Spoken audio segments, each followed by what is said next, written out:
On today's show, tariffs on U.S. imported vehicles forces Tesla and BMW to raise prices in China.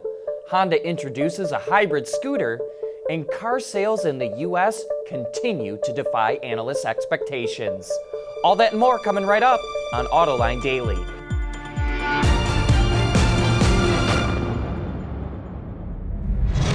This is Autoline Daily, the show for enthusiasts of the global automotive industry. While we were away on our summer break, did you catch the sales numbers for the U.S. market? All the analysts predicted that sales would be down on a daily selling rate basis. They pointed to rising interest rates. They pointed to rising gasoline prices. They pointed to a wave of cars coming off lease.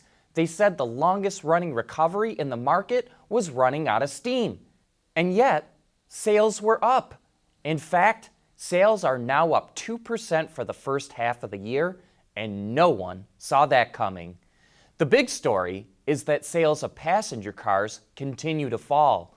Automakers sold 482,000 passenger cars, down 38,000 from the year before. That's a big drop, but it does look like the drop-off is starting to slow down.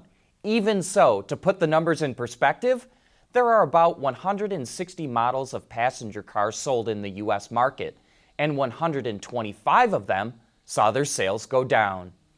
You know, leave it to Honda to come out with a hybrid scooter. It just announced the PCX hybrid scooter based on the PCX scooter it launched in April of 2018. It says the assistance of an electric motor will make for, quote, sharper throttle response than a conventional scooter. And there will be 2 motor assist modes on the PCX hybrid. D will give you a comfortable ride with improved fuel economy, while S will put it in sport mode. The scooter goes on sale in Japan in September. We'll be back with more right after this. Autoline Daily is brought to you by Bridgestone Tires, your journey, our passion. Dow Automotive Systems, advanced materials that deliver better results. And by Lear, a global leader in automotive seating and electrical systems. In racing news over the weekend, Formula One ran at Silverstone for the British Grand Prix, where hometown favorite Lewis Hamilton sat in the pole position. But after a poor start, Hamilton was passed by several cars and got spun out in the first corner. That left the door open for eventual race winner Sebastian Vettel in his Ferrari. In Indy racing, James Hinchcliffe took his Honda-powered car to the checkered flag at the Iowa Speedway after Joseph Newgarden dominated most of the race in his Chevy-powered Penske. The NASCAR race at Daytona ended up being a wreckfest. Only 20 of the original 40 cars that started the race finished, but Eric Jones and his Toyota passed Martin Truex Jr. on the backstretch of the final lap to win by a quarter of a second, earning his first Cup Series win. And in drag racing, top fuel points leader Steve Torrence took home the top spot at the New England Nationals. We've reported quite a bit on programs like Maven and Car2Go as OEMs see their futures in mobility services rather than simply just selling cars.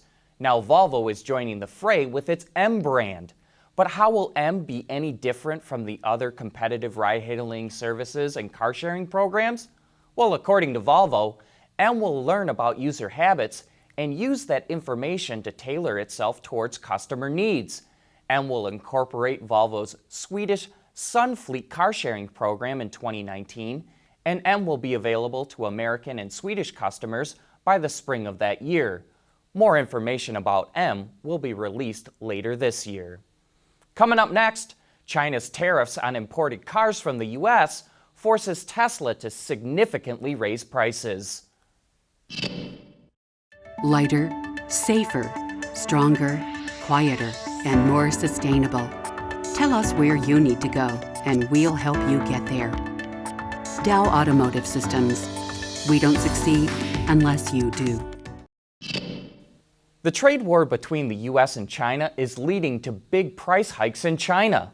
Electrek reports that Tesla boosted the price of the Model S and X anywhere between $22,000 and $37,000 depending on the version.